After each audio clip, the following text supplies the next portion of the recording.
శుభోదయం. Global బెతేనియా Calvary ministry తరపున ఈ వారం యొక్క చివరి దినంలో మరొకసారి మీ అందరితో కూడా కలుసుకుని దేవుని యొక్క పరిశుద్ధమైన మాటలు ధ్యానించటకును దేవుడు నాకు ఇచ్చిన విలువైన అవకాశమును బట్టి నేను దేవునికి ప్రత్యేకమైన వందనాలు తెలియజేస్తూ ఉన్నాను. ఈరోజు కూడా పరిశుద్ధమైన వేద గ్రంథంలో నుండి మరొక చక్కటి మాటని చదువుకుందాం.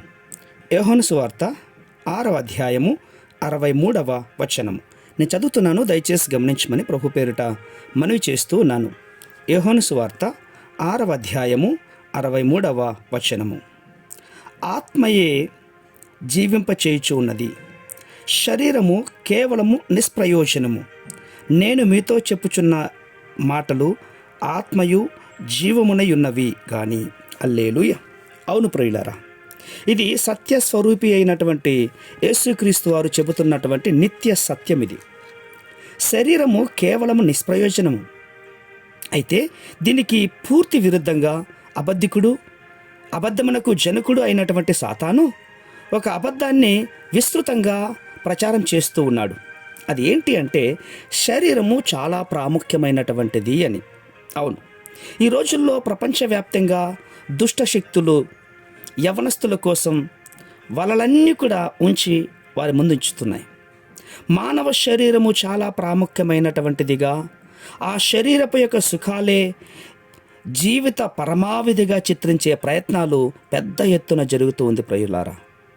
దీని పర్యావసనము ఏమిటి అంటే ఈ ప్రచారాలలో హోరుల భ్రమపడిపోయినటువంటి యువకులు శరీర సుఖాల వేటలో పడిపోతూ ఉన్నారు, ఆధ్యాత్మికంగా భ్రష్టులవుతూ ఉన్నారు. ఈరోజు ఆయా వస్తువులను గురించి ప్రచార ప్రకటన చూడండి ఎంత హీనంగా ఉందో. అనవసరంగా స్త్రీ యొక్క శరీరాన్ని సిగ్గు లేకుండా చూపిస్తూ ఉన్నాయి. పత్రికలు కావచ్చు, అడ్వర్టైజ్మెంట్లు కావచ్చు, ముఖ చిత్రాలు కావచ్చు, శరీరంలో ఉన్నటువంటి రంగులు పంగులు చేసి ఆకర్షణీయంగా మనిషిని యొక్క జీవితాన్ని బహుఘోరంగా వాడుకుంటూ ఉన్నాయి.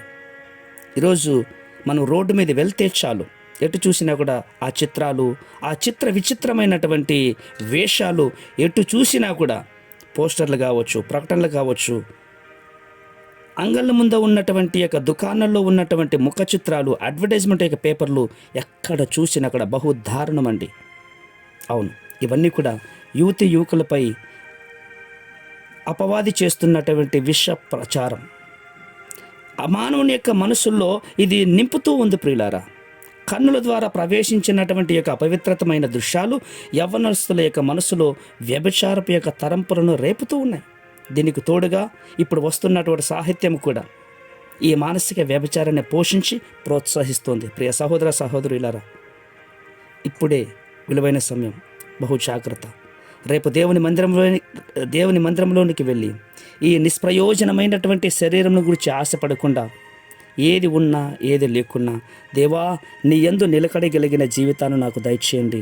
ఒకవేళ ఈ లోకంలో ఇలాంటి దృశ్యాలకి నేను లోబడిపోతే ఆత్మీయ జీవితంలో నిష్ప్రయోజనమవుతాయి నాయన, అలాంటి జీవితం నాకొద్దు అని ఒప్పుకొని వదిలిపెట్టి దేవుని యొక్క దివ్యమైన ఆశీర్వాదములతో ముందుకు సాగండి. అట్టి కృప దేవుడు మనకందరికీ కూడా అనుగ్రహించి కాపాడునుగాక. ఆమేన్, ఆమేన్, ఆమేన్.